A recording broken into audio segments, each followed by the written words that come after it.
Assalamualaikum warahmatullahi wabarakatuh. Apa kabar kalian? Semoga kalian baik-baik saja dan tetap diberikan kesehatan oleh Allah Subhanahu wa Ta'ala. Bantu channel kami dengan cara subscribe dan tekan tombol lonceng kalian. Terima kasih.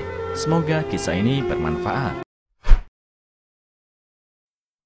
Setelah aku menikah, ibuku tiba-tiba meminta aku untuk tidak datang ke rumah.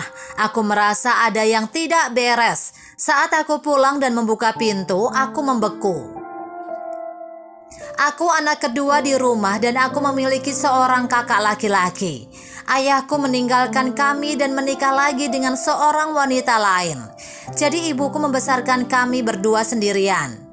Kakakku sangat bijaksana ketika dia masih kecil. Ketika pulang sekolah, dia memulung untuk membantu keluarga. Kakakku adalah satu-satunya mahasiswa di kompleks. Saat itu jumlah mahasiswa masih sangat sedikit. Semua orang merasa bahwa ibuku sangat beruntung. Kakak laki-lakiku sambil kuliah dia juga bekerja paruh waktu yang membuat keluarga jauh lebih baik. Pada saat aku kuliah, kakakku sudah bekerja. Jadi aku hidup jauh lebih nyaman daripada kakakku. Aku punya pacar di perguruan tinggi dan keluarganya dari kelas pekerja. Tetapi jauh lebih baik daripada keluarga kami. Dia mau tinggal bersama aku, dia juga menemani aku bekerja selama liburan. Dia melamarku ketika aku lulus dan saya setuju. Aku berencana untuk menikah setelah kakak laki-lakiku menikah. 1 tahun setelah aku lulus, kakak laki-lakiku menikah. Istri yang dinikahinya cukup cantik dan terlihat sangat baik. Aku berpikir kakakku diberkati memiliki istri yang begitu baik. Setelah kakakku menikah, aku merasa tidak nyaman tinggal di rumah. Jadi aku segera menikah dengan pacarku dan pindah ke rumahnya setelah jamuan makan. Saat pertama kali datang ke rumah suamiku, aku sedikit tidak nyaman karena aku harus tinggal bersama ibu mertua. Sehingga aku sering menyempatkan diri untuk pulang ke rumah orang tuaku untuk beristirahat sejenak. Tetapi sejak aku menikah, setiap kali aku kembali ke rumah orang tuaku, ibu selalu menyuruh aku cepat kembali ke rumah mertua. Dan dia juga mengatakan kepadaku untuk jangan sering datang, bukan karena ibu mertuaku marah.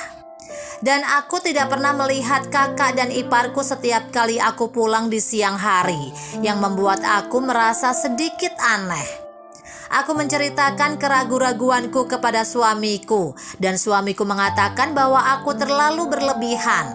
Tetapi aku masih merasa ada yang tidak beres dan berencana untuk mencari waktu yang tepat untuk pulang lagi.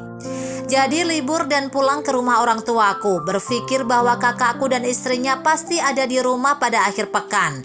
Jadi kami bisa ngobrol bersama di rumah. Ketika aku tiba di rumah pada akhir pekan, saat aku baru saja memasuki teras, aku mendengar kakak iparku membuat keributan di dalam rumah. Ketika aku membuka pintu, aku terdiam. Kakak iparku sedang menceramahi ibuku. Dia berkata bahwa ibu saya tidak mencuci pakaiannya dengan bersih. Dia bahkan tidak menyadari bahwa aku pulang. Aku baru mengerti mengapa ibuku melarang aku pulang, karena dia takut aku akan melihat ini dan bertengkar dengan saudara iparku. Aku mendorong kakak iparku menjauh dan hampir membuatnya terhuyung-huyung. Dia menatapku dengan tatapan heran. Dia mencoba untuk berunding denganku. Aku membawa ibuku keluar dari rumah dan membawanya pergi, meninggalkan semua teriakannya. Aku harus memberitahu kakak laki-lakiku tentang ini. Lagi pula ipar perempuanku tidak mengurus ibuku sama sekali.